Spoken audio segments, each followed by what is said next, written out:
Hello, once again, everybody. Welcome to Soccer's Overtime, your weekly look inside the San Diego Sockers and the Major Arena Soccer League. Craig Elston, Jerry Jimenez, your able podcasters, back with you live streaming on our Twitch channel, twitch.tv/San Diego Sockers, coming to you live to your eyes if you're watching, or coming to you via recording to your ears wherever you are listening across the vast global podcast network. Jerry, episode 13 of season 4, and holy cow, man, 5 games in 10 days, 3 games last week. Sockers win them all. This club's just built different. We built different, Craig. Oh my gosh. Holy cow is perfect way to put it. It's been a crazy last 10 days. We have a lot to cover on today's podcast. We'll see how we can keep it under the hour and a half. Usually we go for about 90 minutes, but I don't know. Today's a pretty busy one. I think that obviously we have to talk about, what is it? I was going to say 2 games, 3 games. 3 Total. games. Oh Yeah, my that's goodness. the whole thing.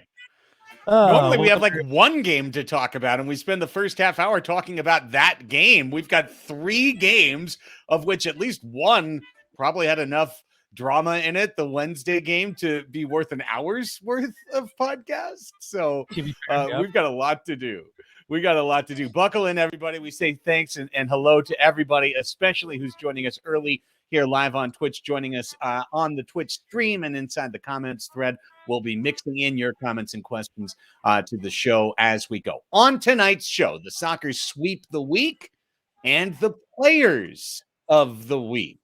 Ontario gets furious after losing back-to-back games at home via OT shootout and fourth quarter collapse. We have a special arts segment where scarf designer Jerry Jimenez reveals the secrets behind this week's supporters scarf. All the design that you can get in your hands coming up this Sunday at Pechanga Arena, San Diego. And at the bottom of the hour, 5:30 p.m., as we come to you live at 5 on the West Coast, it'll be the goalkeeper defensive player of the week in the Major Arena Soccer League, also known as the rookie. Xavier Snaer-Williams will be our guest live with Jerry and I coming up about 27 minutes from now. That's the layout of the show today, Jerry. What an exciting week. And I guess we might as well break it down. I want to go game by game, but I think the Wednesday game deserves the opening segment, don't you? I think so, yes. I can agree with that. It's game 4 of 6 against the Ontario Fury. Sockers played the Fury on Wednesday at Toyota Arena, played Tacoma Stars Friday at Pechanga Arena on Star Wars night. We'll have plenty on that. And, of course, Sunday wrapping things up against Utica City FC. We'll talk about all 3 of the matches, but we focus first on the team that has picked up most of our focus over the course of the last couple of years. Of course, the Ontario Fury, a team that is a rival to San Diego that the Sockers beat on their home floor last year for the Ron Newman Cup Finals. And that trend has continued, Jerry. Close games in which the Sockers win in Ontario. And that's why we say that this club's built different, because you could be way behind. You could be in a dogfight that goes back and forth. It can be a high-scoring game, low-scoring game. This Sockers team, 2021-22, they've found a way to turn any games into wins. Yeah. I mean, it's one of those things that we go back and look at what last season, the beginning of last season looked like. And it was something that was very difficult, right? We ran into quite a few situations where we just could not finish the games. And here we are now at 9-0-1. I mean, I don't think, did you expect it, Craig? I definitely did not expect them to be able to pull this off. But what an epic comeback, and it kind of goes to show the team that we have right now. We are definitely built different, and Wednesday was an absolute showing of that. I think we all got to witness, what is possible, I guess you could say. When we did the old thing at the office, where the schedule comes out and you take it and you start putting W's and L's next to the game and trying to figure out, how things are going to go. I mean, I remember sitting in Sean Bauer's office doing this maybe in October, and you go through those 2 games in Chihuahua and you go, well, you're going to drop at least one of these. Let's write a W and an L in here. Okay, you're going to Ontario, twice within a week. Let's put a W and an L in here. We're going to drop one of these games along the way. Oh, we're playing back to back. We're probably going to drop one of these games along the way. And those are the games that the Sockers have been winning: overtime games, comeback games, and the ability to mold what's happening into really any form. As we said before, the Sockers can play multiple styles and come out on top. If you're watching our Twitch stream live, we're starting to roll in the highlights from that match in Ontario. Jerry, I was there. You were watching on MASL TV. I was handling the Instagram story from down in the low glass. I sneak into some of these highlights occasionally if you're looking for me, but a terrible start to Wednesday's match, and the kind of start that really did make you think, okay, end of a road trip, game 4 of a 4-game road trip. First quarter, Sockers can't get anything going. Ontario gets 3 goals from way outside, and it's 3-0. The second quarter starts, kind of a little bit of a scramble goal where the ball went off Frank's chest and Uzi headed it in, and all of a sudden it's 4-0. And I mean, I remember at the time thinking to myself, all right, nobody get hurt. Let's get out of this game, nice and clean, and get ready for Friday and Sunday. And, to the San Diego's credit, just continuing the intensity. There's so many different things we can talk about from this game, but I think I was texting back and forth with you, Jerry, that in the second quarter, the Sockers mentally weren't in the match. Their minds were on the refs.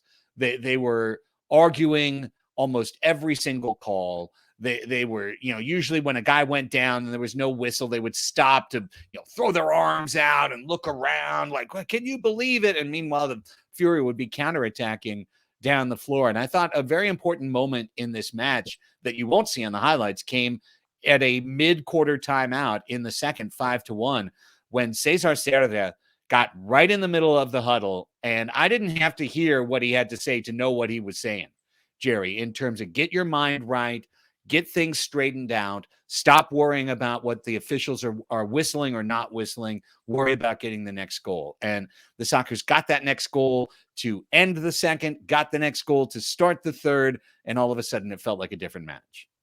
Oh, 100%. That late goal by Charlie coming in the final minutes, making it 5-2. I think it was revived them quite a bit. But man, being 4 down during that second quarter, at that point in my mind, I'm thinking, okay, these guys are just, it's not their day. Today's just not their day. And the way that Ontario was playing, I mean, kudos to Ontario. We've said it and we'll continue to say it. Ontario is a fantastic team.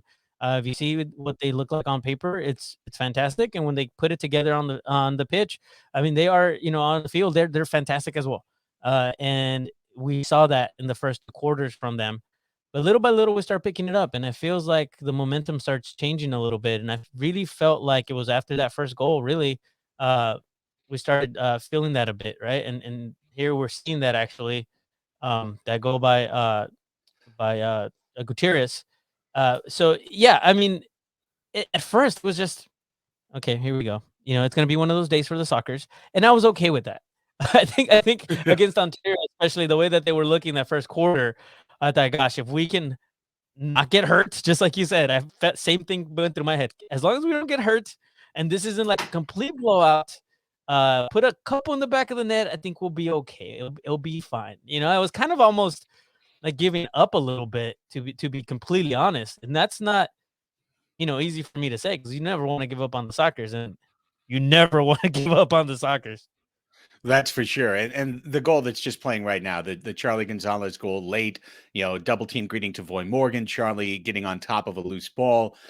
It's one of those things. And we saw it happen down in San Diego where the Sockers were up 5-1 and a ball kind of popped its way to, I think it was Pacheco or De Leon. I think it was De Leon. And he got a goal in the middle of the crease. And instead of 5-1, it was 5-2 going into halftime. And of course, that was the one game that the Sockers took an overtime loss this year because Ontario came out, took control of the second half. really changed the momentum of the match. Well, it happened in reverse here in Ontario on Wednesday night. The Sockers get first 2 goals of the third quarter. They get to 5-4. Ontario gets one back. It's a 6-4 match, still anybody's game, right? 2 goals early fourth quarter, not a serious situation. Soccer's still, just get that next one and you're in good shape. And they get the next one until they don't. There is a turnover inside the offensive zone. Luis Pee Wee Ortega is given an opportunity wide open, diagonal of the crease, to take a shot. And Chris Toth makes the save, but the shot hits him in the side of the head. Blocked shot off the head of Chris Toth. There was no whistle on the play. Everything was bang, bang. And as you know, Jerry, I was right in that corner. I was standing in that corner watching all this as it happened live. And the shot hit Chris. The rebound came to Serta. He served it in front of the net. The ball bounced off of, I believe, Robert Palmer into the net.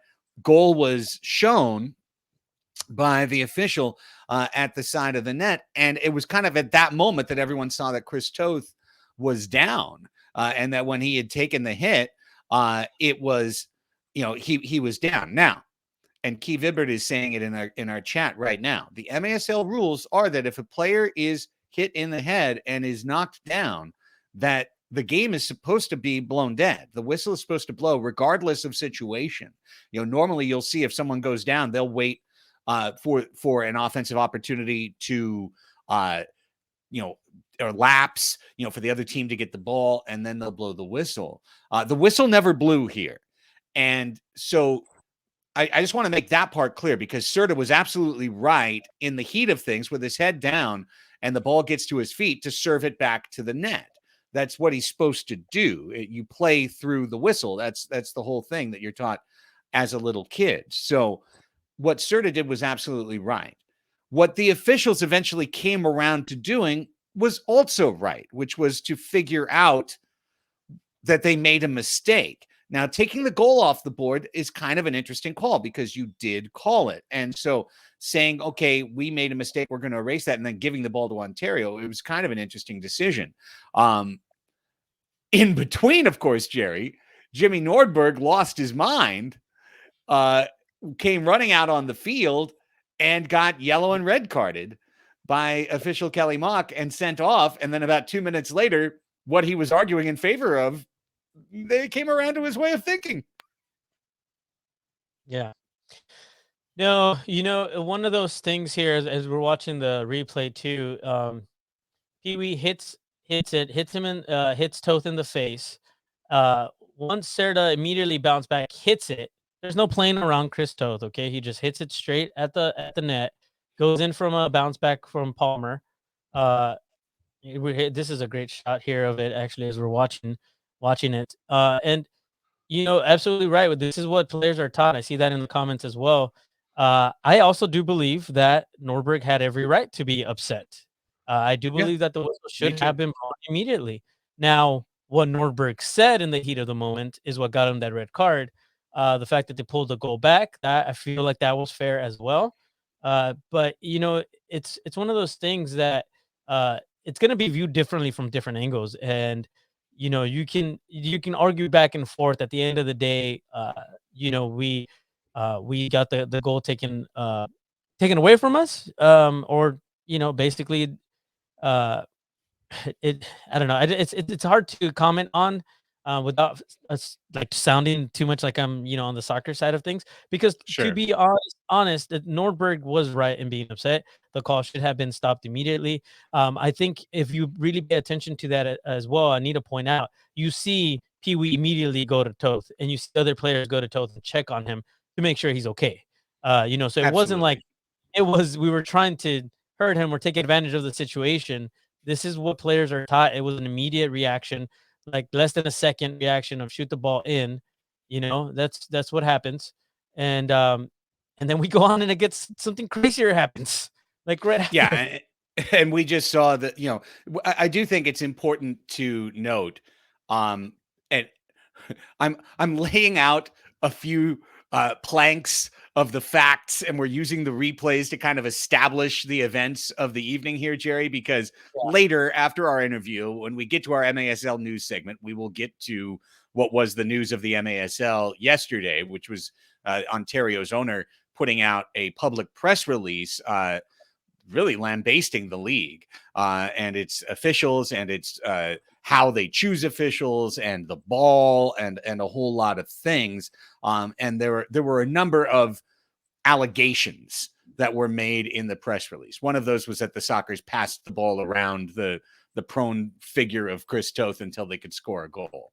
You just saw the video evidence to the contrary of that. Now, of course, the worst play, let's just say it. I mean, the worst play is the collision that happens in the box between the Sockers keeper, Boris Pardo, and Ontario's Willie Spur. A ball that came off the goal glass that Boris is diving forward, reaching out to grab while Spur is coming in, trying to volley with a full leg volley.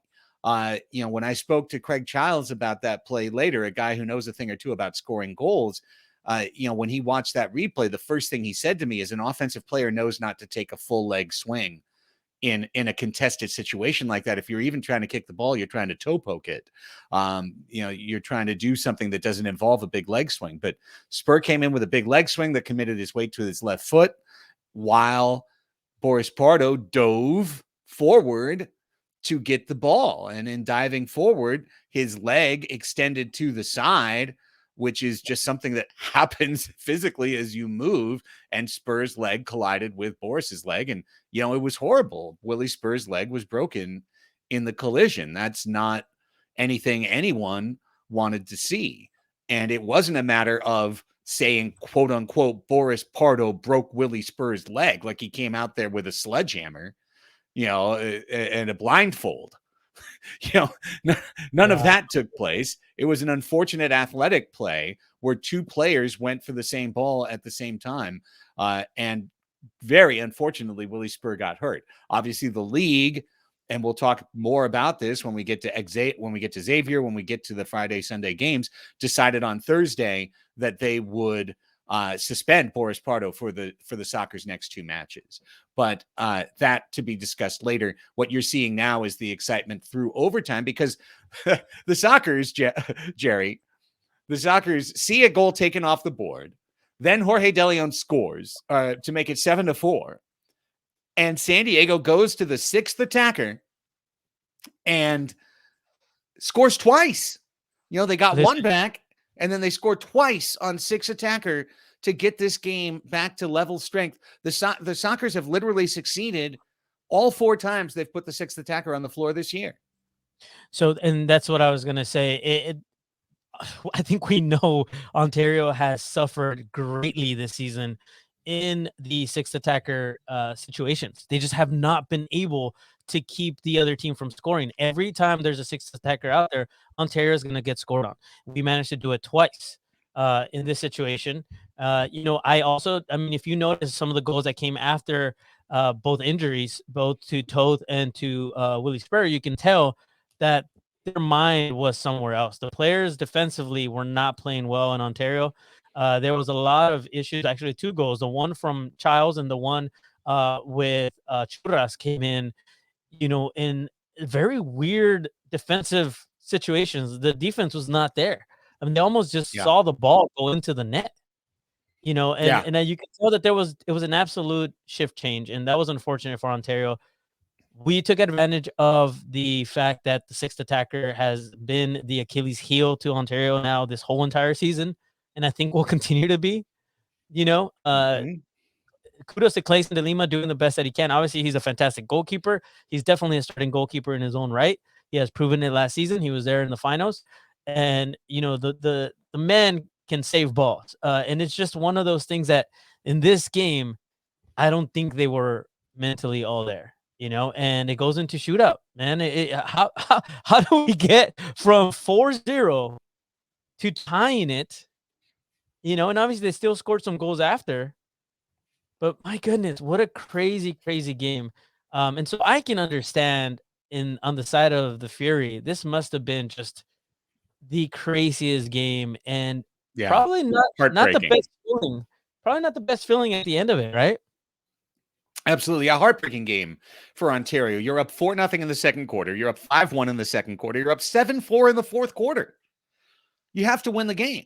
You're at home against a team that you haven't beaten in regulation in 3 tries.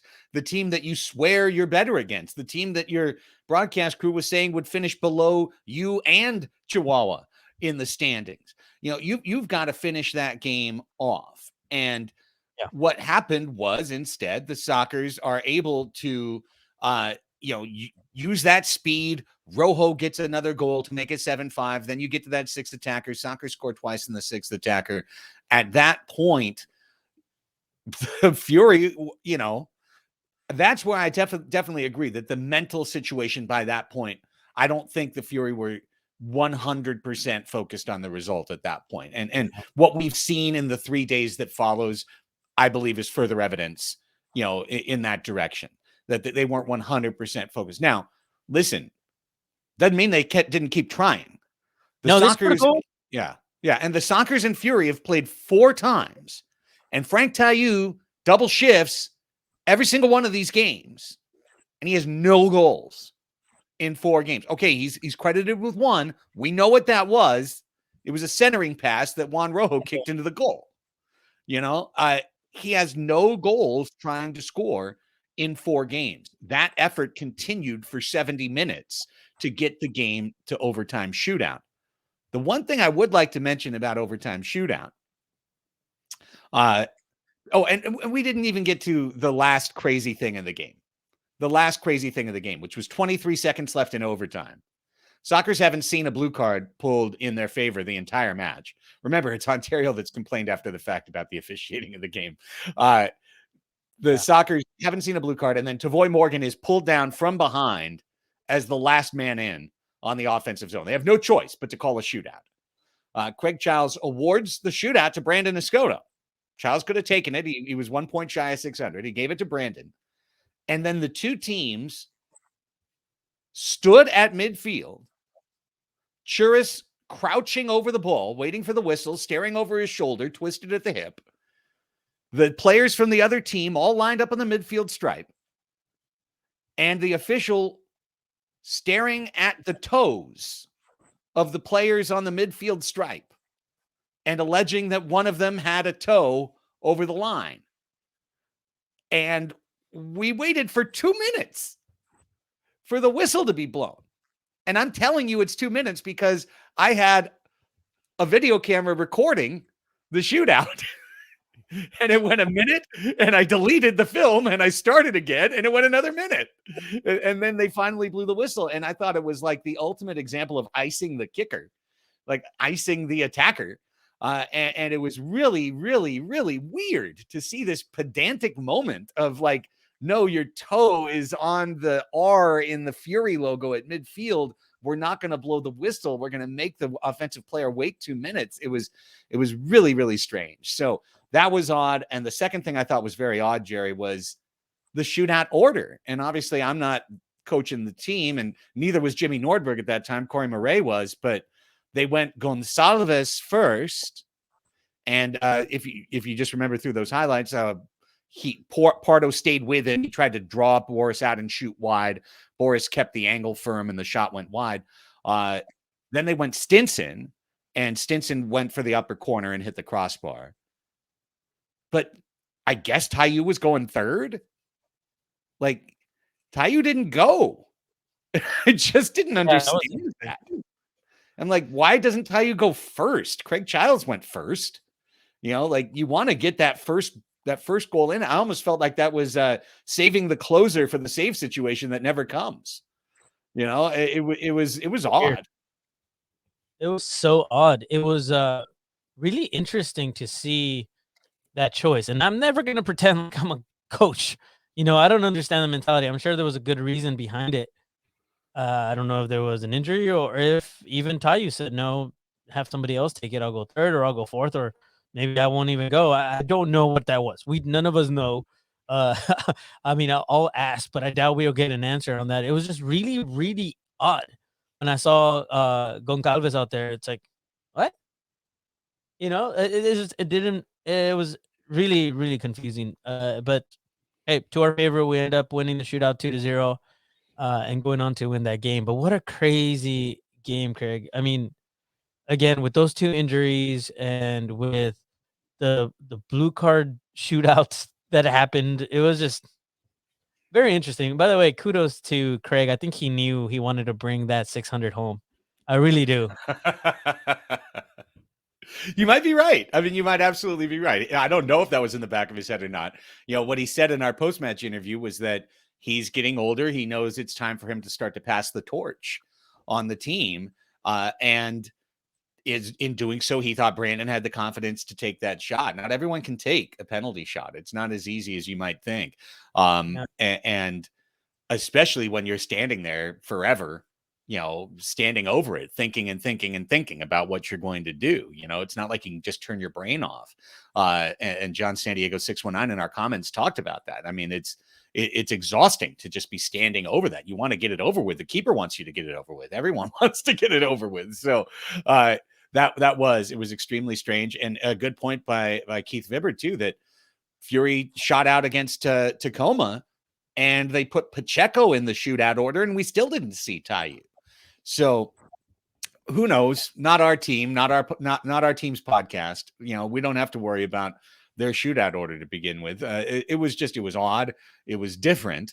And what you had at the end of that, Jerry, was you had a 4-match road trip where it started with a 7-2 win in Ontario. It went down to Mexico for the first 2 games ever at Corner Sport Arena that both go overtime, where one requires a 6-attacker goal to get to overtime. The other one sees a goal allowed with no time on the clock to force overtime. They win both of those games, fly home Sunday night, and 2 days later are in Ontario again.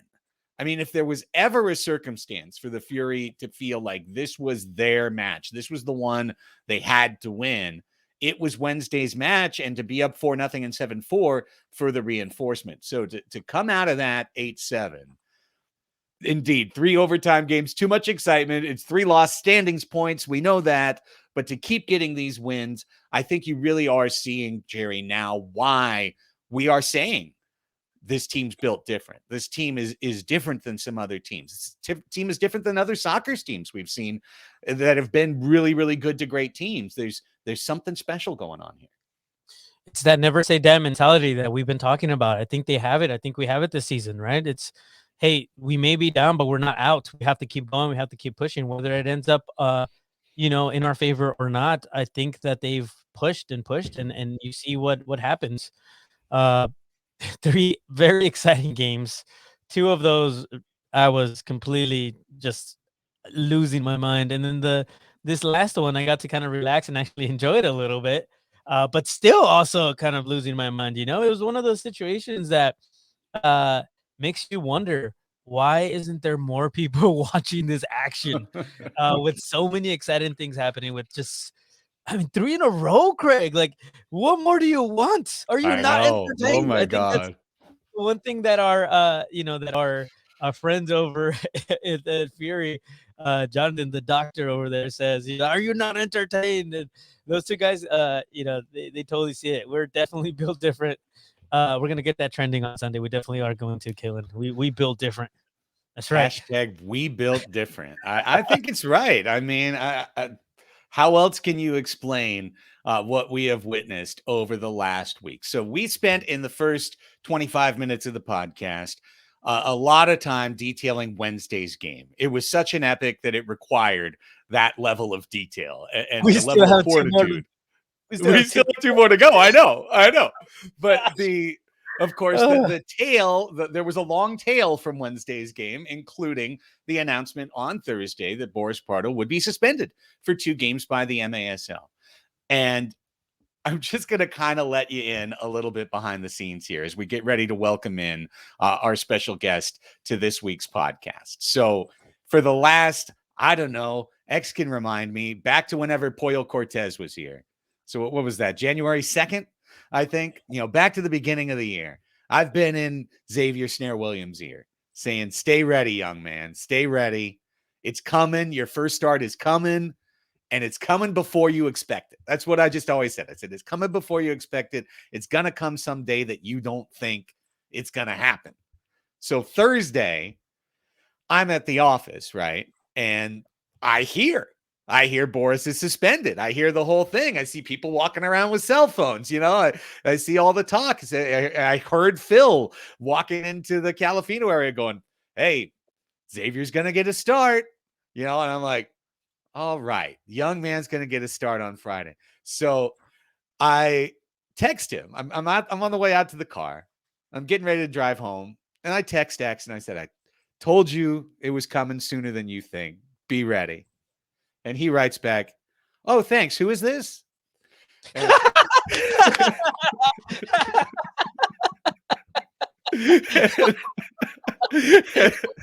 I'm like, I should have tagged that. I have to be the old man, sign my own text. I know. But so I let him know. It's me. And then he's like, "Oh, and what's this you're saying now? What's this about? What's coming sooner than you think?" And it dawns on me, Jerry. I'm like, I just jumped the gun. Phil or Cheeky, they haven't texted Xavier yet. Like, oh no! I'm doing what I assumed they would have been doing a couple of hours ago. So before you, but I'm like, Xavier. Nothing, Xavier. Nothing. I didn't mean anything. Nothing's coming soon. Catered lunch coming sooner than you thought. Head on down. It's in the fridge. And then I asked him to please very kindly be surprised when you get the phone call a couple of hours from now. So that's how Xavier found out he was going to start his first game, was Craig jumping the gun, spilling the tea. And I very much appreciate that I did not get in trouble. Although if someone hears this now, maybe they will. But Phil never watches or listens to Soccer's Overtime. So hopefully I'm safe. With all of that, let's welcome onto the show a young man who did get his first start on Friday, then got his second start on Sunday, got his first 2 wins in the MASL, got his first MASL assist, and is MASL Defensive Player of the Week. How about that for a first week for Xavier Snaer-Williams, our guest now live on Soccer's Overtime. Hey guys. Xavier, Craig, and Jerry here. Thank you so much for the time, my friend. Of course. Can you guys hear me fine? Is it working? Oh yeah. Yeah, we hear you loud and clear. Like that was so funny, that text that you sent me though, because I was like, thank you, because I thought it was like a person I haven't seen in a while, like congratulating me that I made the team. So I was like, oh yeah, thank you so much. Who's this? And when it was you, I was like, it has to be deeper. It's way deeper than just congrats, I'm on the team. So I was like, it was a cool experience, but I was like, oh my gosh. Well, how did you tell us feel? a little. Yeah, go ahead, Jerry. Go ahead. How did you feel when you read that, and then you found out that it was Craig? What was your immediate thought after that? I'm 100%. It's gonna be playing. It's like because of what happened, like being at the game with Ontario and like seeing what happened and like all the backlash, and then hearing that Boris got suspended because it was on the website. Like it went up pretty like quick that it was on the website. Yep. So then I saw that, and I was putting like 2 and 2 together, and I'm like, oh my goodness, I think I'm gonna start tomorrow. I've been here a month and a half, and I'm gonna start tomorrow. Oh my goodness! Like it's like way quicker than I thought. But it was a super fun game, so super exciting. Well, we've got so much to get to about that game and about the whole weekend, Xavier. But it's your first time here on Soccer's Overtime, first kind of long form. We've gotten you for a couple post-match interviews, but first chance to do a little bit of long form with you. So I thought let's kind of go back to where it all started. Let's tell us about growing up in Oceanside, how you first connected to the game of soccer. It's a funny story, to be honest. I started playing soccer because my mom wouldn't let me play football. So that was like the kind of start of like getting into soccer and like trying to find other sports too. I tried baseball and t-ball for a little bit, but I absolutely hated it. It was so boring. I was picking the grass on outfield, like waiting for the ball to get hit. So then finally like going in and like finding soccer as my love, that's where like I really stuck to it because there's always action in soccer. Like you're never waiting. So growing up, played for Oceanside Breakers for a little bit. That was my first club. Then moved to Carlsbad United, which turned to LA Galaxy San Diego, which is I want to say now it's like City SC. But did that, learned a lot, had like amazing coach. Never forget him. His name's Coach Ian. He taught me so much about like character and like being like really humble with the game and so many things. And then yeah, everything just kind of just rolled. So Let That's me follow awesome. up on that. Let me follow up on that because it's one thing to play soccer, but playing keeper is a different animal. It's kind of like playing catcher in baseball. You know, playing keeper, you know, there's a physical toll. You know that you're going to be diving. You know that there's just so many elements of it. I've had to play keeper in 2 different soccer practices in my life, and one celebrity game, and I absolutely hated it all 3 times. The players hated that I was there too. It was a mutual hatred. It was awful. So I'm very curious as to like the mentality of what drew you to the net. Okay, it's gonna be really simple. I'm just gonna put all my cards on the table. I hated running. I didn't want to run. So that's why I went in goal. I was a big guy. There was a big net, and I was like, I'll sit there. I can stand there and block shots. And then it grew to, which was funny because the first team I played for when it was rec, it was a coach's team's son. And the coach and the coach's son were so mean. And it was like, you're not going to play this and that. So I ended up moving the field. And then it was like by chance, another rec team like 3 seasons later needed a goalkeeper. So I was like, I'll just go have fun. And then that's what like really stuck. Because we actually did really good that season. And everybody like really liked me in goal. So I was like, okay, I think I should stay here. And I don't have to run. This is great.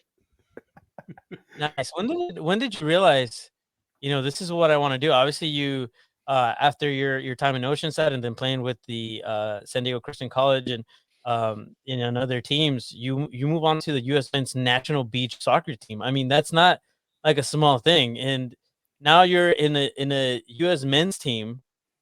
At what point did you decide, okay, this is what I want to do? This is something that I'm good at, and maybe I should stick around and do this. To be honest, it was really random how it happened because originally I was playing at San Diego Christian College, right? And I knew I always loved soccer, so I always wanted to like play collegiate and then like stay with it. So when I transferred academically to San Francisco State, and so I was practicing with a lot of the guys from the team. They said, "Hey, you should try it. You should try out." So I'm like, "All right, cool." So I was doing that all first semester, but tryouts weren't until spring. So when the coaches open it up, so anybody can come try out and see. And so that winter, it was January. So I think it was like 3 weeks before we were going to go back. I went snowboarding and I separated my left shoulder. And so I ended up tearing 3 ligaments in it. And so the rotator cuff and everything else is fine. But with those 3 ligaments, I was out for like at least 3 months, or I think it was like two months. So I missed tryouts and I was like, well, dang, I can't play grass soccer anymore. And I was already kind of dabbling with beach soccer before then, but I was just doing it mainly because to stay fit over summer. So then I was like, well, because my shoulders hurt, I was like, might as well just do that. So then there's 3 already U.S. national team players up in Santa Cruz / San Francisco. So I just started training with them and I started training harder, focusing on it. And then came back down with COVID. And with COVID, we were on online schooling. There was nothing to do and everything was closed. So I just started training more and more with beach. And then luckily I got in front of the national team coach out in Florida. It's called NBSL, the National Beach Soccer League. So I did that. And then he told me, he's like, got to lose a little bit of weight, got to shed that little belly. And then, because it was COVID. I admit, it was COVID, had that COVID-15. I'm not We gonna all lie. got the COVID-19. Yeah, exactly. No, Yeah. It was only 15 for you. It was more like 29 for me, but that's okay. But yeah, he's like, shed it up and then like work on your feet and getting better with like passing in the sand and stuff and like just learning more of the game. And then one thing led another. And then 6 months later, I ended up making the team and then finally making the travel roster. So by being a member of the U.S. Men's beach soccer team, that means obviously you had an opportunity to be teammates with Nick Pereira and with Chris Toth, who have been stalwarts on that team for several years. Was that the first time that you ever heard about the MASL? Sort of. Like, I would say specifically the MSL, yes. However, I did, because I played in, when I was 17, 18, so senior year of high school, I got to play in the Oceanside Beach tournament in the pro bracket with a young team from my same high school that had been dominating the adult leagues and everything. So like, hey, let's put this young team in and see how they do. And so we played Go Beach, and I don't know if you guys have heard of that team, because Nick and Toth played for it, and I want to say Mike Palmer, if you've heard of him. They all play. Yeah, exactly. They all played on that team, and it was like a super team for that tournament. And I was asking, like, who are these like two guys? They're like, oh, they play on the national team and they play professional indoor. So that was like the first kind of like rolling ball of hearing about indoor. But it wasn't until we went on that trip to Russia for the World Cup this year, 2021, where they're like, hey, you guys need to try out for like an indoor team and keep playing and stuff like that. So that was when the first time I'm like, okay, this is what the MASL is. And that leads you to the soccer's tryout camp. Yeah. It literally, because they were like, you guys need to play more soccer and you need to do something. And it was like, play indoor. And I'm like, okay. And I was like, well, let's try out. And I was like, as I knew Toth did it, and I was asking him about it. He's like, yeah, go on the website, register, and then just try out. And I was like, all right. And so I did that. And I'd never, honestly, I did not think I would be in the position I am today. Never. Unbelievable. Jerry, think about this, man. This is such a success story for the Soccer's Open Tryout program, because previous to this, I want to say, I mean, we've had a handful of guys that have come from tryout to Soccer's 2 and eventually gotten like a taste on Soccer's 1. You know, Sean Callahan is a current example. Eli Galbraith Knapp in the past was an example of that. But Xavier, you got a chance. And I mean, hey, look, right place, right time always matters, doesn't it? Because you came to a club that really didn't have a second keeper. I did not know that. It was really like, it was crazy how, like you said, it's about time. It was like right place, right time. And it was insane too, because I was originally going to try out at the October one, but then my sister's birthday was it. So we went, we ended up going to Mexico. So I was like, oh, you know what? I'll just miss this one. I'll go to the next one so I could still celebrate my sister's birthday. And it was crazy that because I tried out at the November one, everything fell in the line. Oh, wow. I was like, wow. Yeah, no, that's awesome, man. And I think I speak for everybody here that's live. And I think I'll start bringing in some of the comments too. Everybody is very happy to have you here, man. And we're glad that you are here to cover in the times when Boris is gone, obviously. And you know, honestly, I think we all can see a future in you if it's something that you wanted to keep going. It's cool to see that you gave it a shot. You were open-minded about it. Obviously, indoor is a completely different beast. I think you've learned that now. I'm sure you know that, how different it is. So it's just one of those things that, you know, I've learned in my life too, like things just line up. And so you get the news, you're going to get your first start, right? Craig texts you and tells I'm going to get Craig in trouble. Why are you turning red, Craig? Yeah. What are you talking about? You know what? It's the fault of the people that told Craig, to be fair. It's not his fault. Yeah, that's it.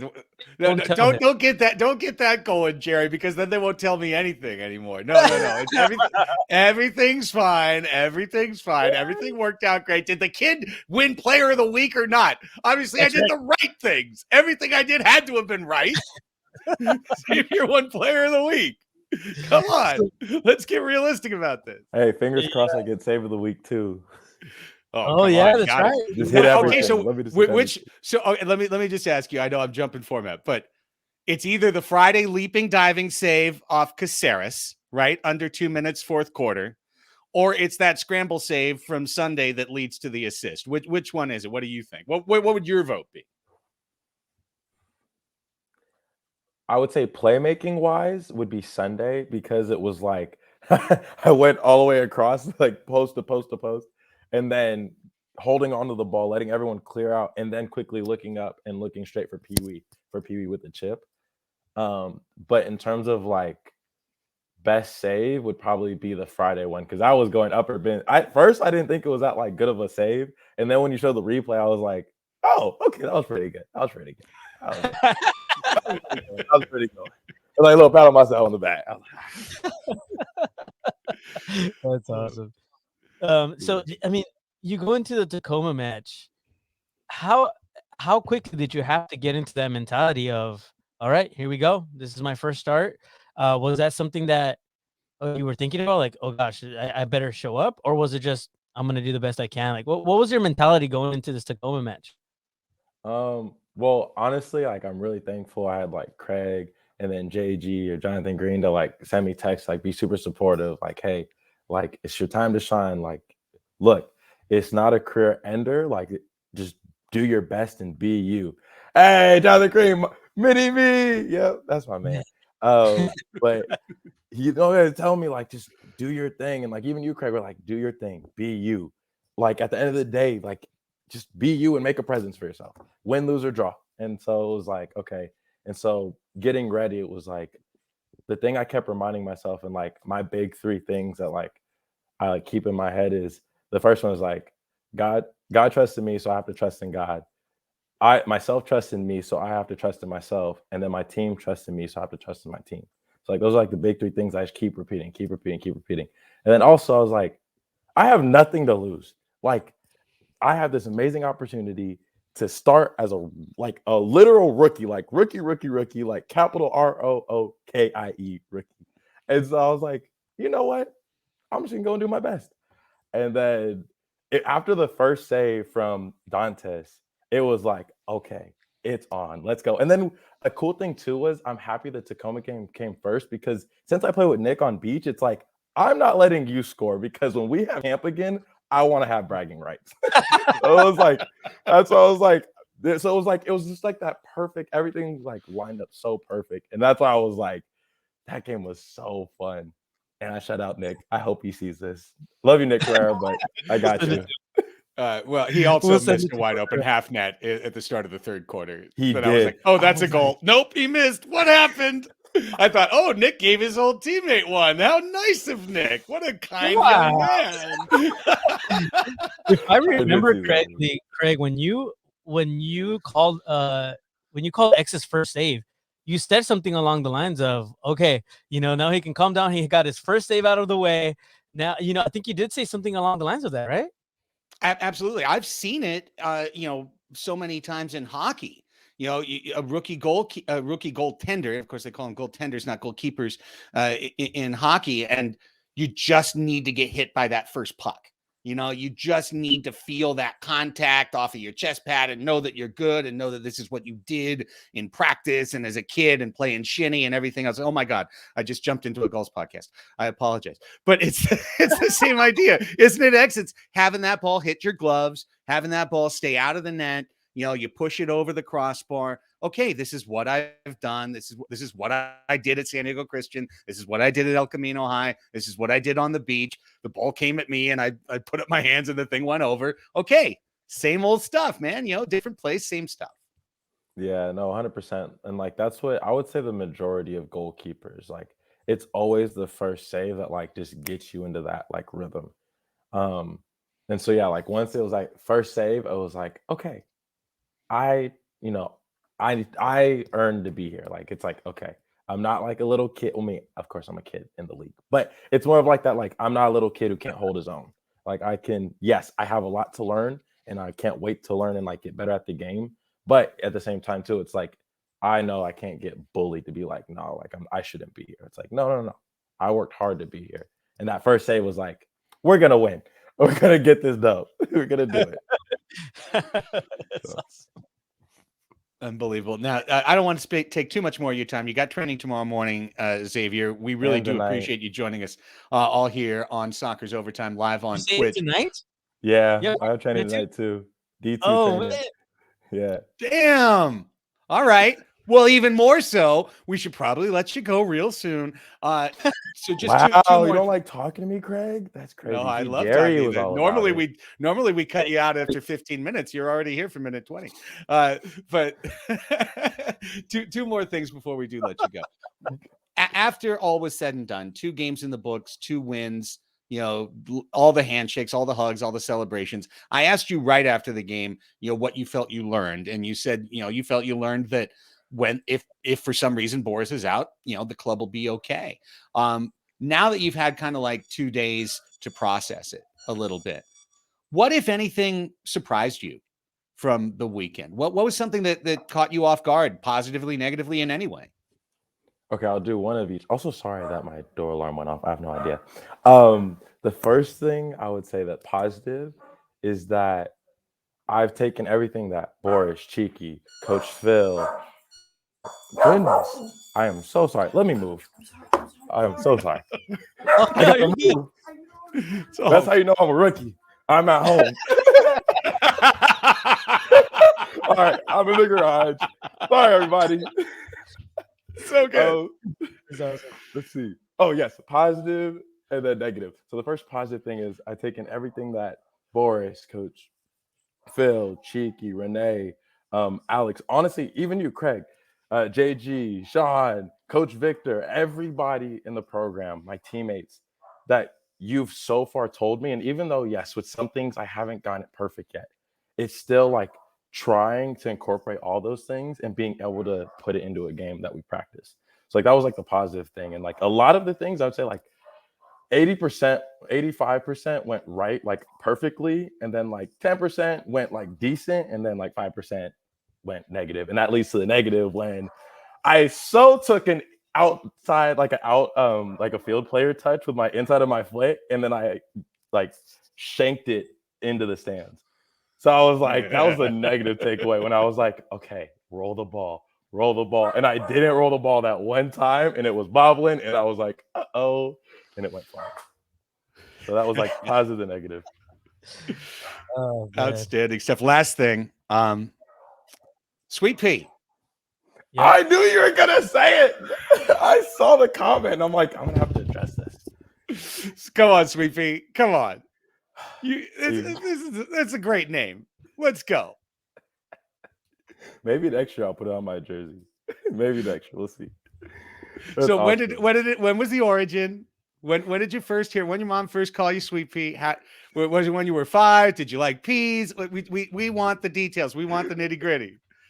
So, I've been called Sweet Pea since I was born. Like since I was actually how long, Mom? Since I was born, huh? Yeah, since I was born. And I like to say the story was she saw a Hallmark angel that looked like me titled Sweet Pea. And so she said, oh, you look like that angel, so you're Sweet Pea. But that's not the real story. The real story is she thought sweet peas were really cute and I was bundled like a sweet pea. So that's why I'm called Sweet Pea. Even though like I'm 6'2", 215. Yeah. She'd be screaming, Sweet Pea! And I'm like, wow, what? I'm like, well, I only saved it for the good saves. I don't overdo it, but when you make a good one, Sweet Pea comes out.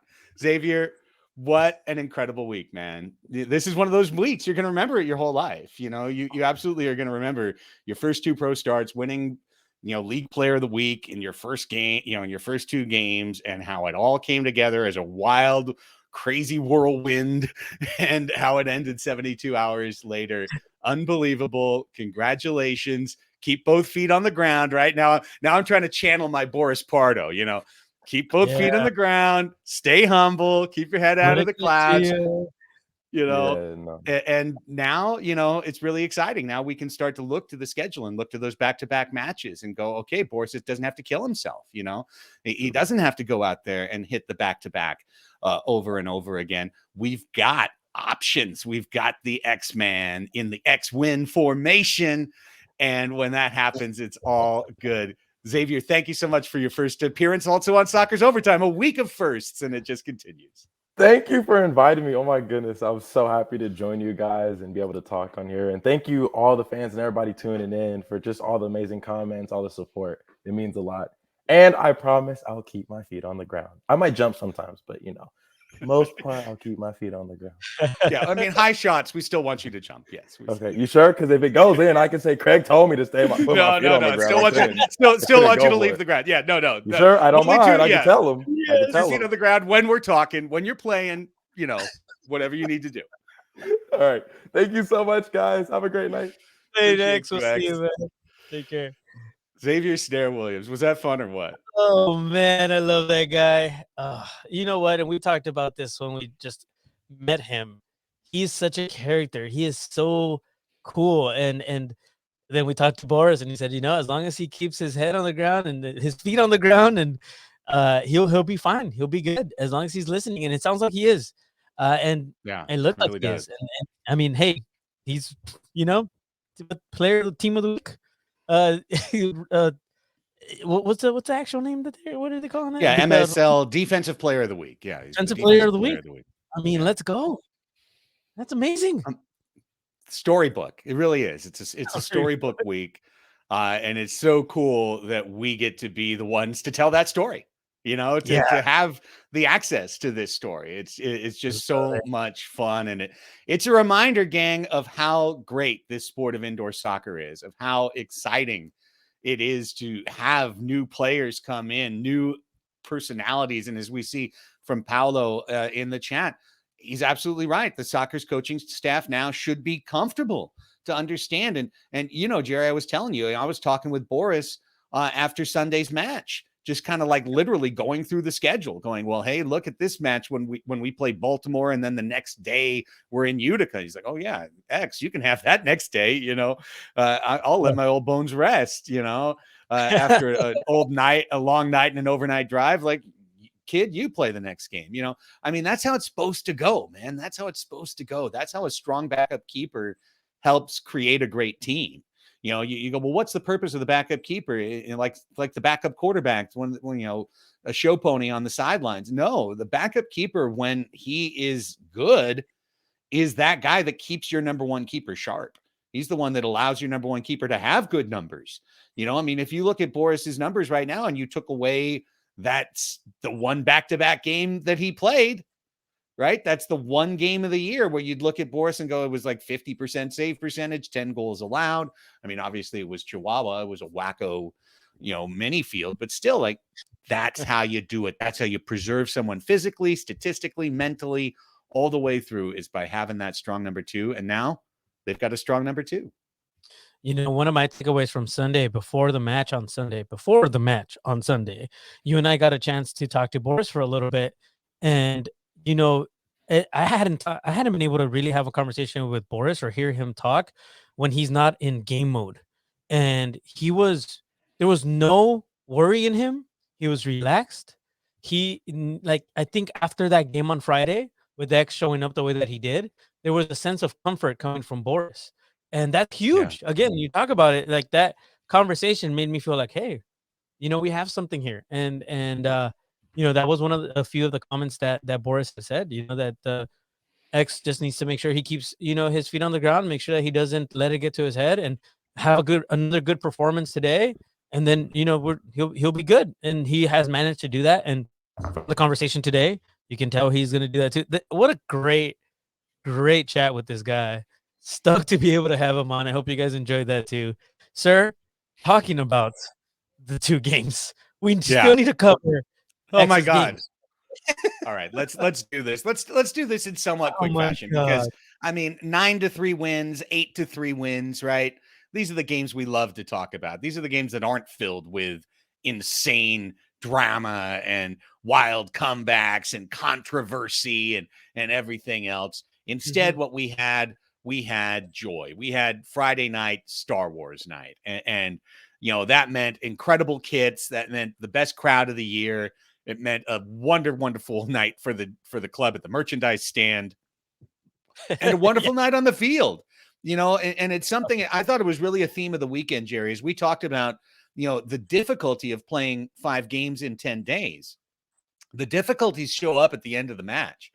But at the start of the match, both days, you saw the sharpness of the Sockers and the advantage of playing 5 games in 10 days, in that, boy, they were just jumping on, whether it was Tacoma or Utica, jumping on them. It just felt like the club was completely in sync at the start of matches and really putting the opponent on the back foot.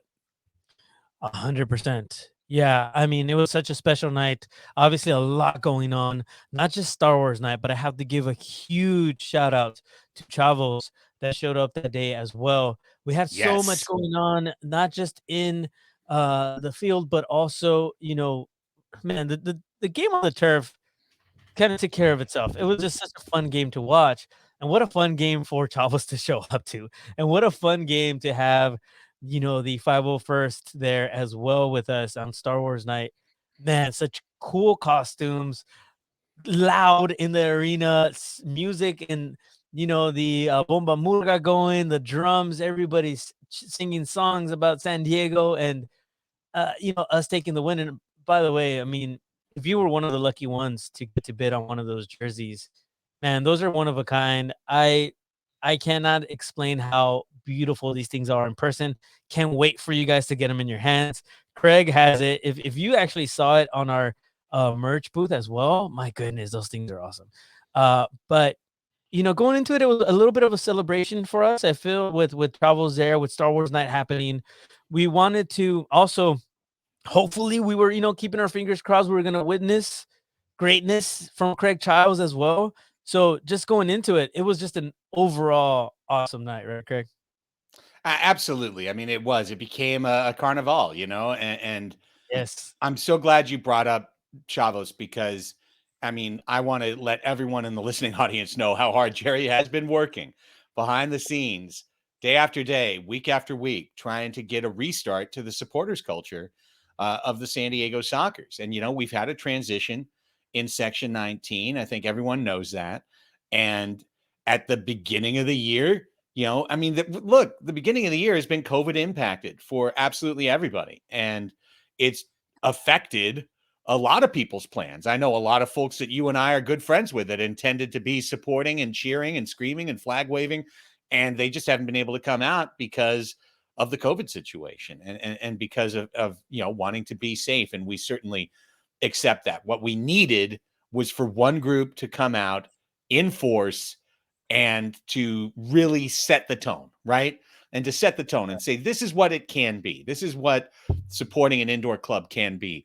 And I really feel like Chavos de Loyal on Friday night showed the entire world of indoor soccer what the game can be. It was the best supporter culture in the history of the sport in one night, just like that. Snap of the fingers, and it's all because of Kevin and Adrian and all the incredible capos at Chavos. And I certainly hope if any of them are listening or watching to the broadcast tonight, that you know how important you are to us, to the Sockers, because our general manager came over, Jerry came over, Boris came over, our team came over. I came, we tried to do everything we could to show how much Chavos changed the game on Friday.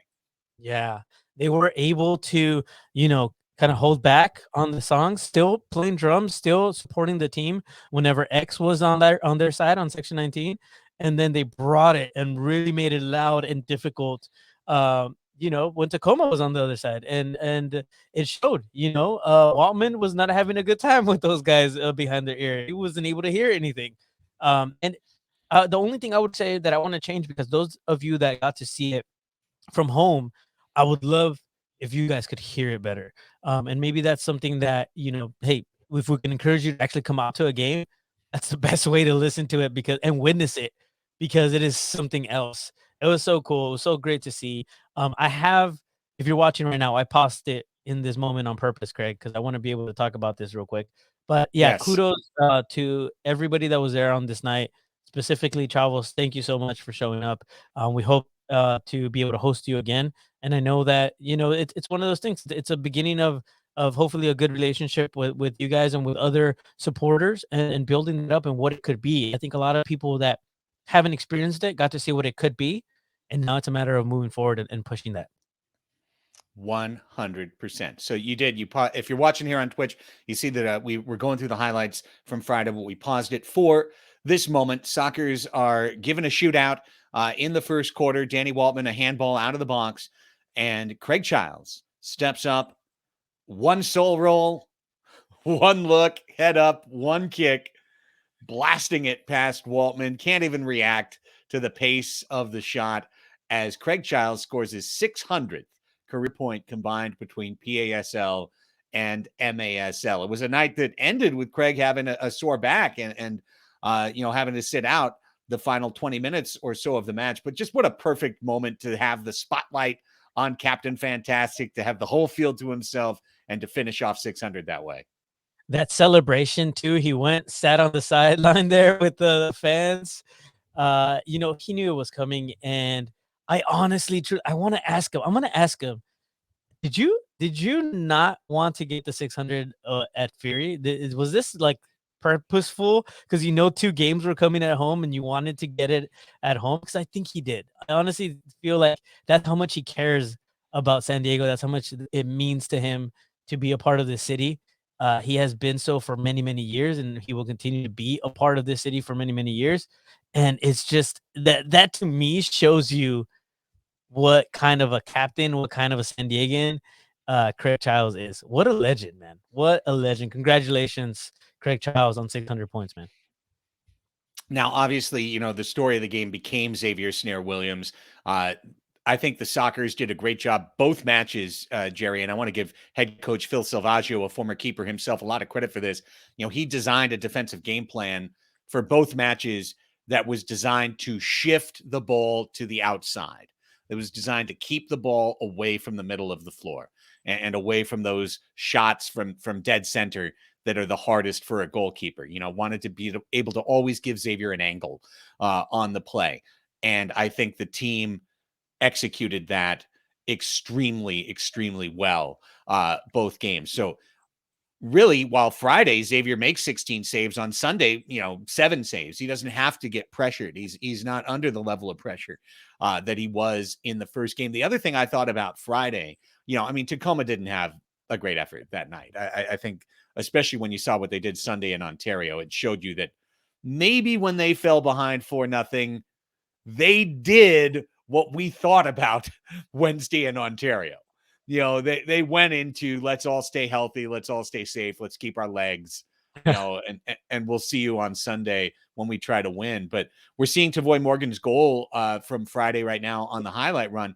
I think the big impressive thing that came out of Friday night's game, Jerry, was Tavoy Morgan career high 3 assists. You know, to be a classic number 9, it's not just being able to play with your back to the ball, back to the goal and turn and score. It's also to be that player that's drawing a double team and passing out of that double team and creating offense that way. And we saw Tavoy do it 3 different times on Friday to pick up a career high in assists.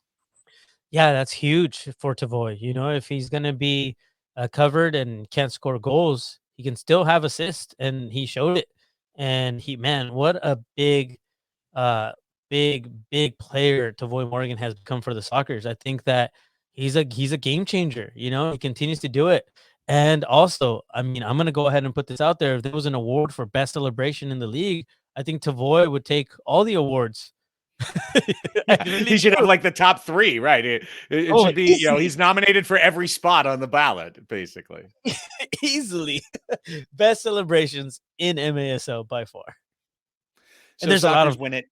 Oh, they do. Absolutely. So, and we just saw a lovely back heel assist to Cesar Cerda to start the third quarter. Sockers really run away and hide in this game.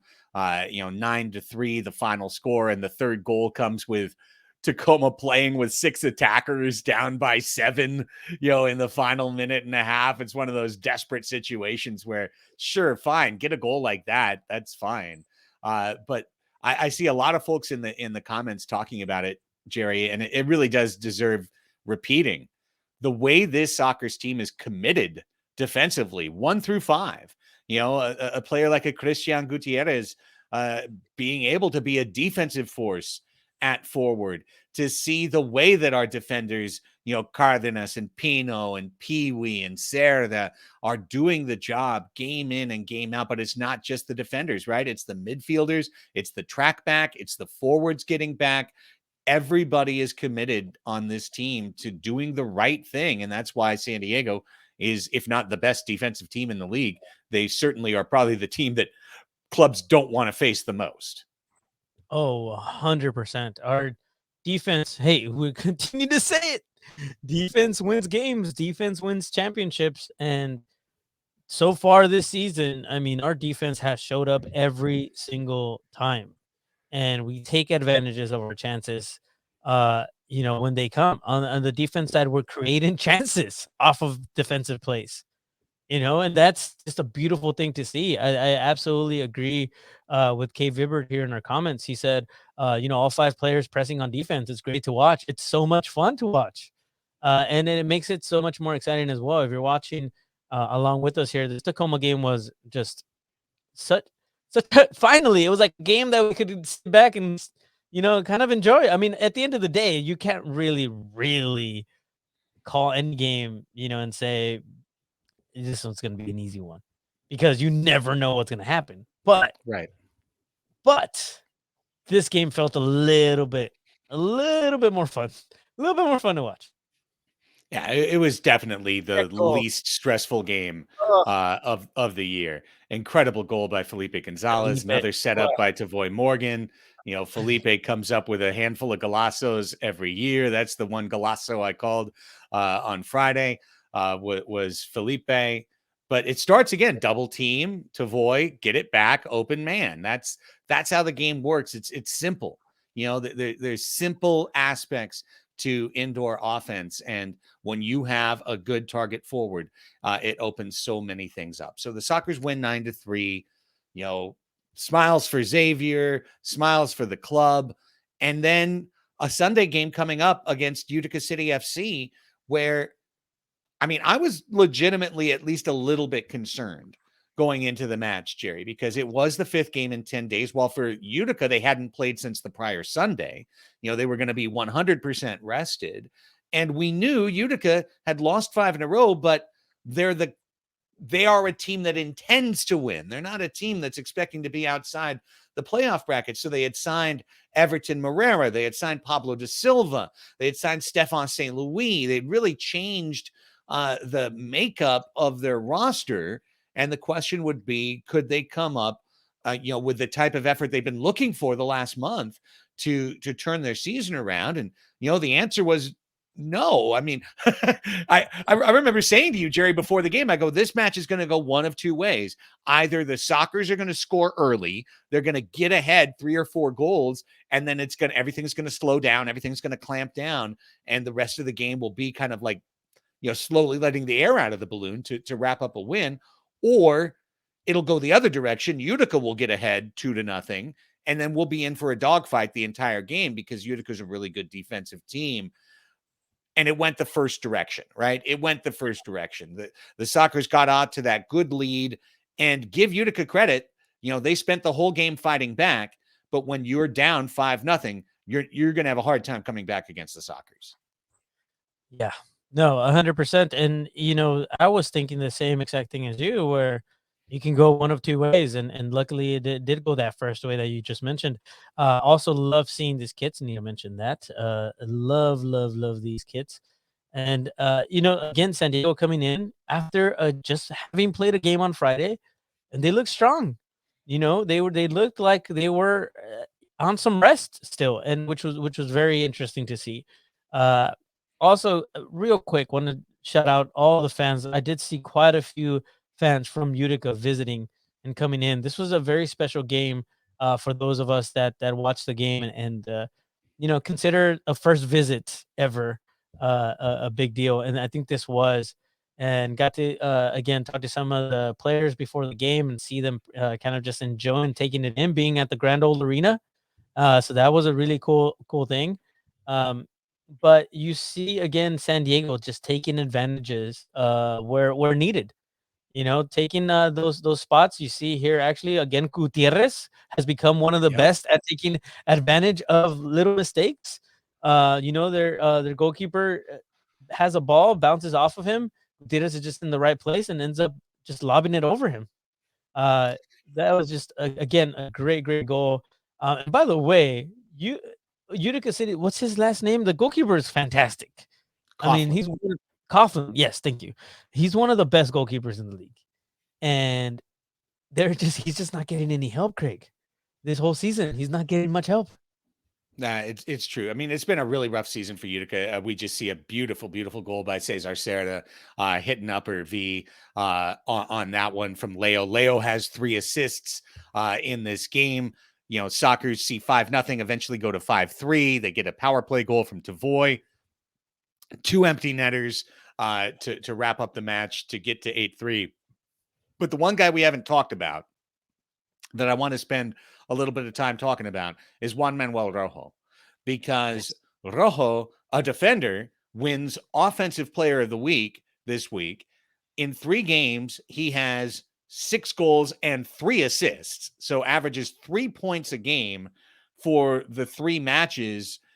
Big goals too. And you saw in Ontario, critical goals in the comeback. You see in the Tacoma game, early goal. You see in Utica, the 5-0 goal that really kind of puts the capper on the first half and tells Utica that they've got no chance to win this game. Rojo scores the last goal on Sunday night as well. But I talked about it during Friday's broadcast while Nate was doing the play-by-play in the third quarter.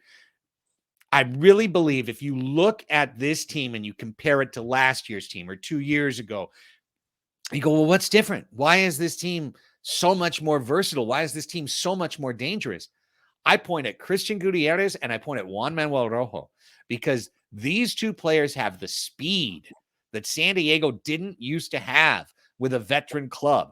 Just think of, and I love him to death, but think of Eddie Velez and think of Juan Manuel Rojo.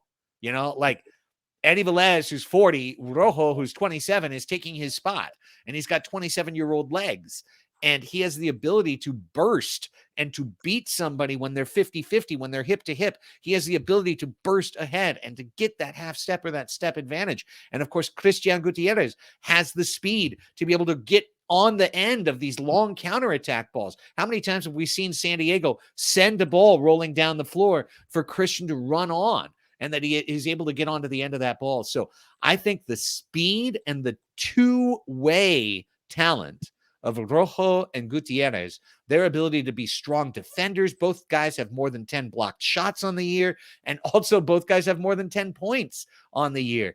That 2-way speed, 2-way talent, I think that's the key that went into the lock to unlock the Sockers in 2021, 2022. Yeah, I mean, I don't have much else to add to that. Really, Rojo and Gutierrez, absolutely the standouts to me. Rojo specifically in this match against Utica City. You saw that shot. We saw it a little bit earlier. I mean, what a beautifully placed shot.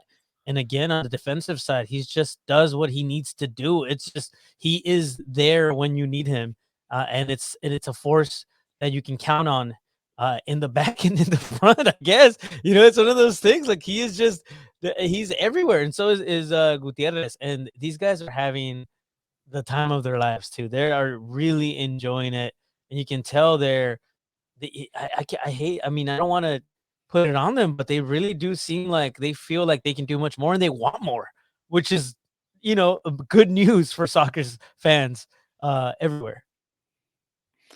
The UCFC club did get back into the game. We're seeing the highlights of the aged wonder, Everton Moreira, 42 years young, who was retired for 3 years, had the last 2 years as the head coach of St. Louis, and UCFC desperate, and they ask Everton to come in, and all he does is have 3 assists. Just an absolutely lovely pass on this set piece here, where he fakes the full leg swing volley and then kicks it with the inside of his plant foot, his left foot, to get it over to Pablo. I mean, that's the type of stuff that obviously, takes the years of experience to put together. But, hey, a lot of credit to Everton. He didn't have to say yes when Tommy Tanner called, to say, come out of retirement, come to Utica, to come try and save this 2-6 team. And, they're 2-7 now, or 2-8 now, pardon me.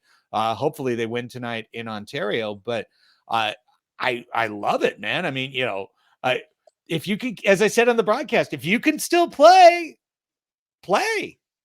Yeah. And they sure can. They can still play. They showed it, and they continue to show it. I'm with you, Callan. Props to Pablo and Everton. I think they very much showed up for the team. And like you said, it was getting scary there for a second. It felt like Sockers were happy where they were. It was a 5-3, and then we have, a penalty that unfortunately Charlie hasn't been very great at those. And missed another one.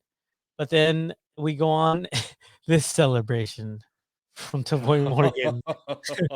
What a odd goal too, by the way. It bounces off the post, the side post, to the back of Again, what's his name? Coughlin.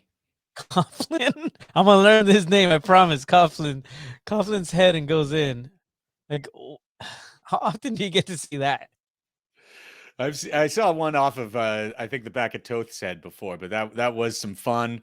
Yeah, the hobble dance for Tavoy. The reason Tavoy did the hobble dance is because he had come off with a bad ankle just one shift prior, and Paul Savage, athletic trainer and team MVP, was able to get him right enough to get back on the floor to play that shift, that power play shift, and score that goal. Tavoy didn't come back on the floor the rest of the match, but he was out there for that shift and that goal, and that was the goal of the match. I mean, it was 5-3, and if the Sockers don't score on that power play, if they have a shootout stopped and they don't score on the power play, UCFC has the chance to go to 6 attackers. They have the chance to get things going. I mean, a completely different game, because as we know, it's a mental game as well as a physical game, and getting that score salted it, essentially. Let UCFC understand that, yeah, you can go to 6 attackers now, but you're not going to win. And sure enough, we see the great save by Xavier, as he talked about it, the post to post, back to the other post, the physicality, and then the awareness to get up to spot Pee Wee. Pee Wee is just deadly from midfield on those empty net type shots. He's got great accuracy on shots like that. At the end, it's Rojo, on the end of the Gutierrez pass, but just a beautiful, beautiful finish to really kind of salt the game and cement that the level of dominance that the Sockers showed over the course of the weekend. Yeah, and again on that last goal, X gets the assist, pass over to Pee Wee. Pee Wee just places it perfectly, sees an open net. And then this one too, you were talking about the 2 stars here, Gutierrez and Rojo. Gutierrez being selfless, seeing Rojo with some space, more space than him, and just says, "Hey, here you go. Here's a freebie, buddy." He already had a goal on him, and there you have it. A wonderful weekend, a wonderful 5-game stretch for the Sockers. 5-0, now 9-0-1 on the season. Let's shift to MASL news. We're going to go kind of fast because I like to have this be a 90-minute podcast, Jerry. Me too.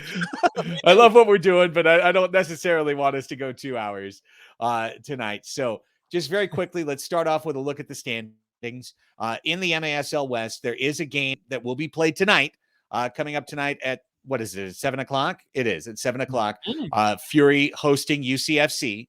So we'll see. Utica has lost 6 in a row. Ontario's lost 2 in a row in overtime. What's going to happen? But San Diego now 10 games played, 9-0-1, 25 points, 6 regulation wins, plus 26 goal differential.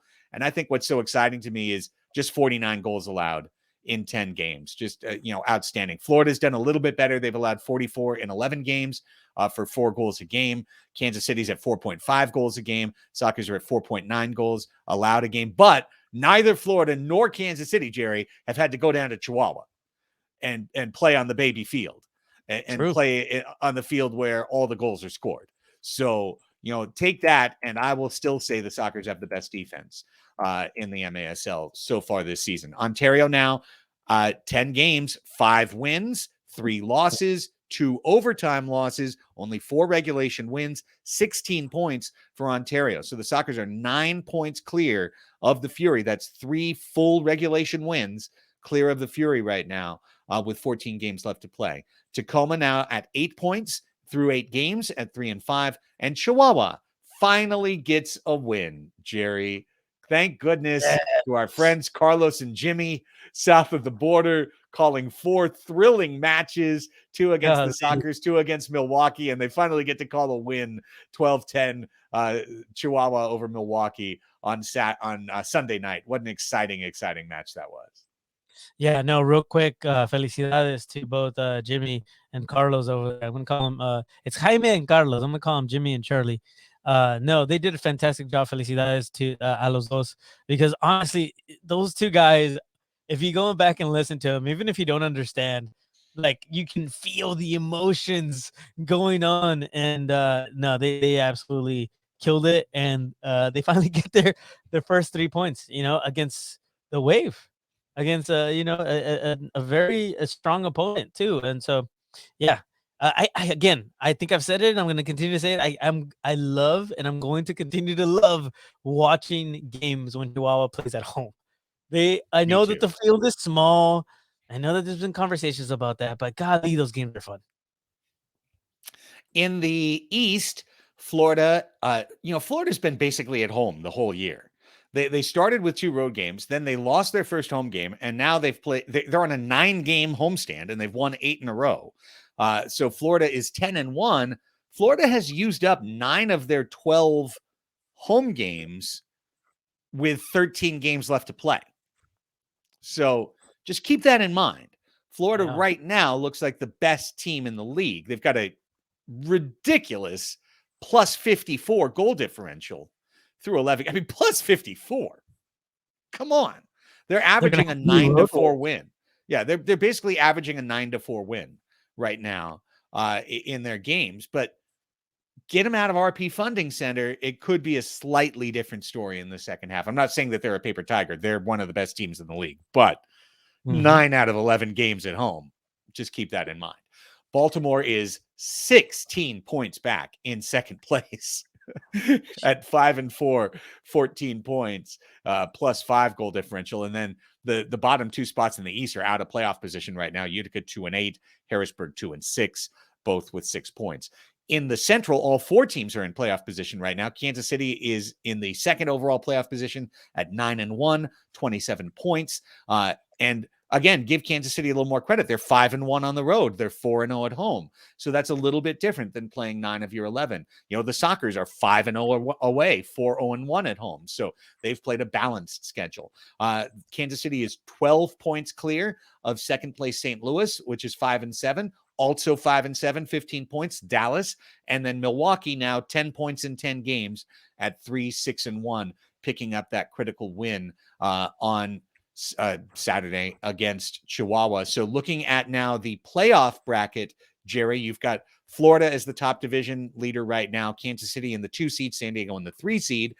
4 seed is Ontario, followed by St. Louis, Dallas, Baltimore, and Milwaukee. Milwaukee with 10 points is on the playoff line. Tacoma with 8 points is below that line, followed by Utica, Harrisburg, and Chihuahua with 6, 6, and 5, respectively. So I think the race for 8th in this league is going to be very interesting. I think the race for 1st in this league is going to be very interesting. And keep in mind, the Sockers play host to Kansas City on February 25th.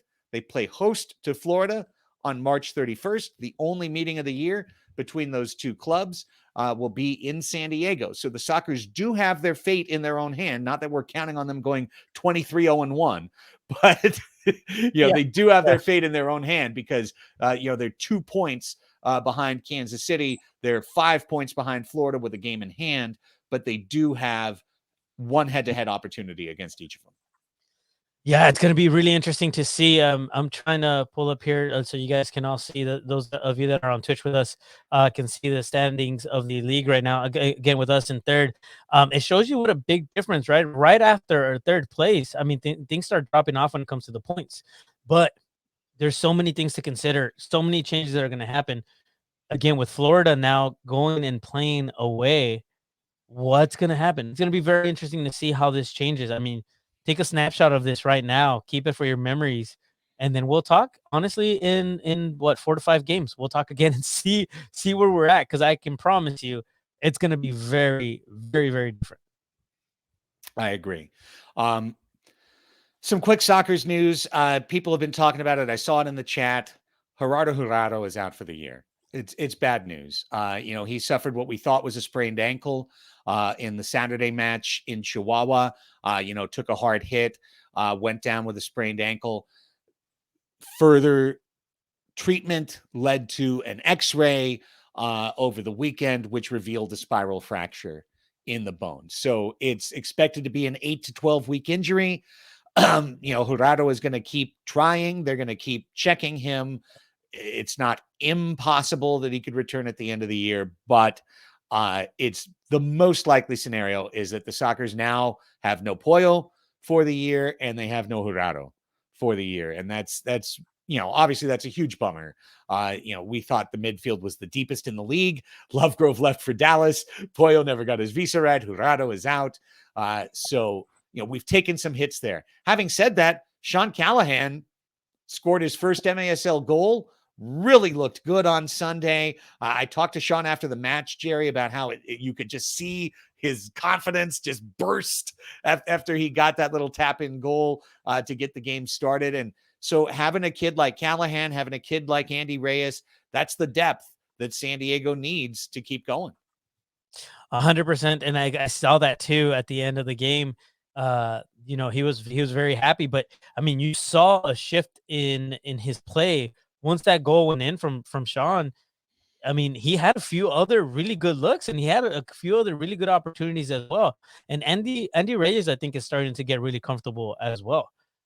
We've talked about it. I've seen it in the comments here as well. You said it right now. Depth is going to be a really important aspect this season, especially with the amount of games that we play, the back-to-back games, the 5 and 10, that's craziness. And so these players that you typically wouldn't see as often, I think you get to see a little bit more, get a little bit more experience.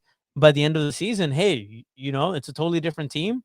Phil may start seeing that some of these players actually deserve more playtime. You start seeing some changes, and you start seeing the strength of what this team can actually do.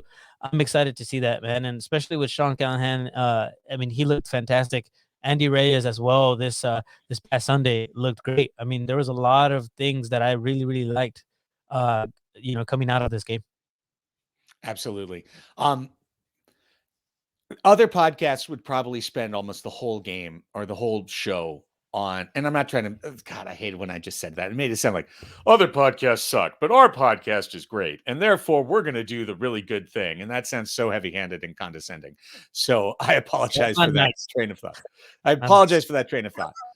But if all of you were waiting for us to have a series of hot takes on Fury owner Jeff Burham's press release that he released to the world last night, complaining about the officiating, calling for a review of, I guess, every official, insinuating that there was conflict of interest, alleging that the ball is dangerous and is leading to player injuries. Hey, go at it, Philly. Enjoy, Panda. The man with the PhD in personality. I give you free reign to interpret and to parse and spin and to try and defend that stuff. No soccer ball has ever gone 120 miles an hour unless it was shot out of a cannon or like an heavy artillery on the deck of an aircraft carrier. No soccer ball has gone 120 miles an hour. So I'll just put that out there. And we talked through in the first half hour of the podcast, Jerry, the two controversial plays that happened on Wednesday in Ontario. So, our thoughts are already out there. They're public record. And Key Vibbard makes a great point. And I didn't know that was public, but seeing as it apparently is, let's go ahead and put that up. Craig Childs today was fined $250 by the MASL for saying in his interview with me on Wednesday night after the match that the Sockers had felt like they were getting hosed by the officials.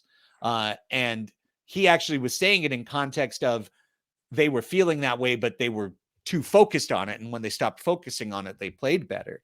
But regardless of that context, the league fined Childs $250. When they did, they sent out the league rule for all of us to read once again. I had my boss Sean read it to me 3 times today to make sure it didn't include the word podcast or podcasters, because it basically said that owners, players, front office staff, and broadcasters cannot disparage the league's officials in press releases or live or interviews or game broadcasts or written things. So if Craig got fined $250 for saying that the team felt hosed, a full-on press release by the owner, I suspect he'll be getting a call from the league either today or tomorrow.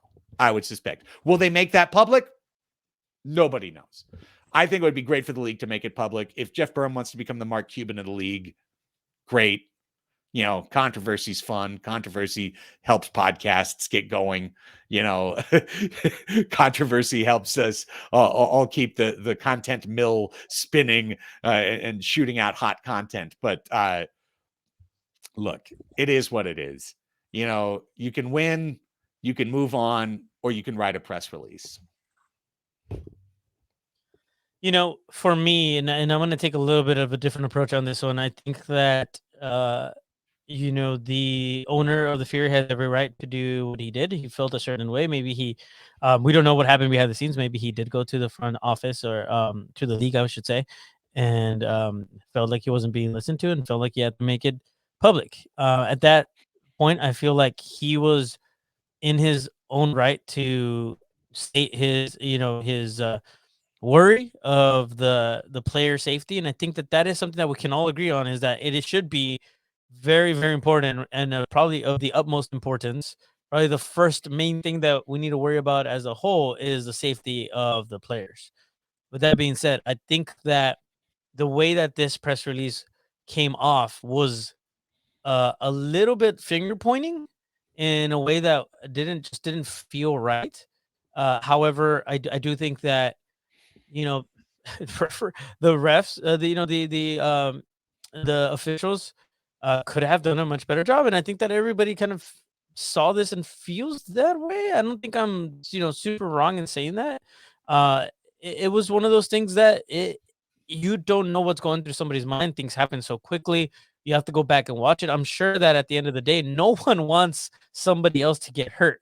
No one wants to break anybody's leg. And at the end of the day, if something good comes out of it, if something changes in order to make the game better, I'm 100% for that. I think we need that. And I think that that's all really that there is to it. Is if good comes from it, awesome. If not, then it just adds to the drama and the spectacle of, the stories that we can all talk about and make a big deal out of and spend a whole episode talking about. It's just for us. I don't think that we need to do that. No, we don't. We don't. I Yeah. mean, we're above. Again, it sounds condescending, but we're the team that's 9-0-1. Our keeper took a 2-game suspension. The team went 2-0. We didn't write a press release. All right, we didn't write a press release complaining about the suspension. We took the suspension and went and won the games. And everyone has an option on how they want to handle their business. And you're absolutely right. The Fury owner has the right to do what he does. And if the league finds him, they have the right to do what they did. And the officiating was bad on Wednesday. And we're on a podcast, so I won't get fined for saying that. And I triple checked by reading the rules before I made that comment. But the officiating was really, really poor on Wednesday. And it was poor both directions. And again, we didn't write a press release about it. Right. Cardenas got a blue card in Chihuahua for 4 fouls when he had committed 3 fouls. Brandon Escoto on January 2nd got stepped on the back of his ankle, stepped on. Leo got his chest stepped on. Gerardo's ankle was broken. We're not writing a press release. This is sports. Stuff happens. You roll on, you move on, you get better. I hope we all want this league to be better. No one wants the league to take a step backwards. So anything that helps in that direction is good. I don't think this press release will help in that direction, but if it does, so be it. All right. I really want to get out of here, but before we do, Jerry, let's talk about the scarf. Let's talk about Sunday. It's Sockers versus Tacoma. It wraps up this 3-game homestand. It's one of 3 matches at home in the month of February for the Sockers. They won't be back home until February 25th and 27th. We'll have plenty to say about those games next week and in coming weeks. But this Sunday, Tacoma, you see it above me if you're watching on Twitch. It's around Jerry's shoulders if you're watching on Twitch. You designed this scarf, my friend. How excited are you for it to get into the hands of the Sockers fans? Oh, I'm so excited. So here, let's do this real quick. We honor our healthcare heroes this Sunday as the Sockers host the Tacoma Stars, 5:05 p.m. kickoff at Pechanga Arena. All fans get a brand new soccer scarf presented by Kaiser Permanente San Diego. Get your tickets at stsockers.com. If you didn't get to see that, here you go. Here it is. Okay, so this is what we're trying to do. My idea was bring around the history in one scarf. And we did it by placing, obviously, you see there on the left-hand side, the Sockers, now the 15 championship crest there. On the right-hand side, you see Sacco. And then in the middle, the kicking K, which I thought was really, really important to incorporate. On the back, what you don't kind of see, but you'll see it behind Craig's head, says awesome since 78. And something that I kind of hid in here a little bit, and is kind of the detail in the back.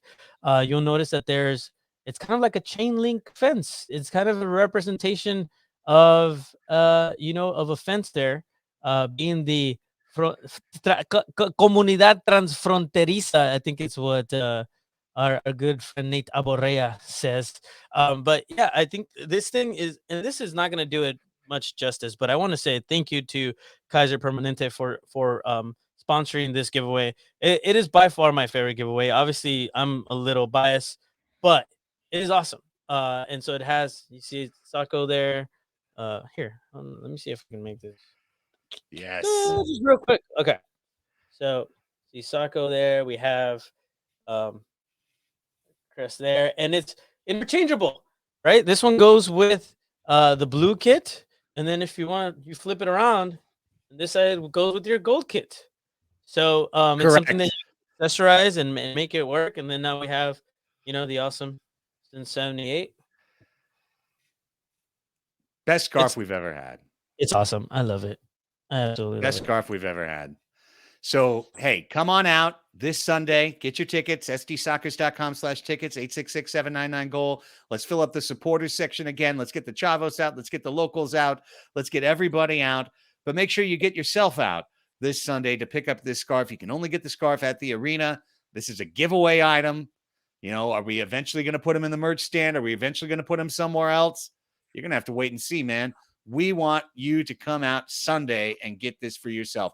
And as you heard in the ad, we are honoring our frontline workers. We're honoring our healthcare heroes on Sunday, our Kaiser Permanente San Diego heroes. We will do that in the ceremony. We are very excited for Sunday's match. We hope that you can join us for all the action. And that does it for a special hour 45-minute edition of Soccer's Overtime.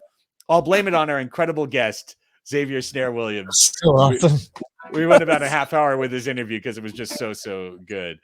Don't forget, you can find this show once it's done as a video on our YouTube channel. Subscribe to our San Diego Soccer's YouTube channel, where you can find all of our past Twitch episodes, as well as Jerry and I's English broadcasts of the 2 Chihuahua games. If you never watched that, go to our YouTube channel and check that out. Don't forget to subscribe to the Soccer's Overtime podcast, Apple Podcasts, Google Play, Spotify, wherever you find your podcasts. The audio version of this will be up in the morning. Jerry, thank you so much, my friend. I will see you Sunday at the Grand Ole Arena. Oh, looking forward to it, sir. It's always a good time when we get to hang out at the Grand Ole Arena, and it's going to be a fun one. Hope to see everybody there, and let me know what you think once you actually have the scarf in your hand. Take some pictures and tag us on them. I would love to, repost all of those awesome pictures on social media, especially wearing that beautiful scarf and any other gear too. Tag us. Follow us on San Diego Sockers. Go do it. Oh, hey, don't forget to follow us on TikTok too at San Diego Sockers. Spencer and Blake killing it on TikTok. Bunch of content. Go and check it out if you haven't. That's true, Craig. So good. Go check that out on TikTok. It's awesome. Unreal how good it is. All right, that is it. That is it for the show. Season 4, episode 13. We built different. It's in the books. For Jerry Jimenez, I'm Craig Elston. Thanks to all of you for joining us live on Twitch or listening wherever you are on the podcast. We'll see you Sunday at Pechanga Arena, San Diego. Until then, so long and go Sockers.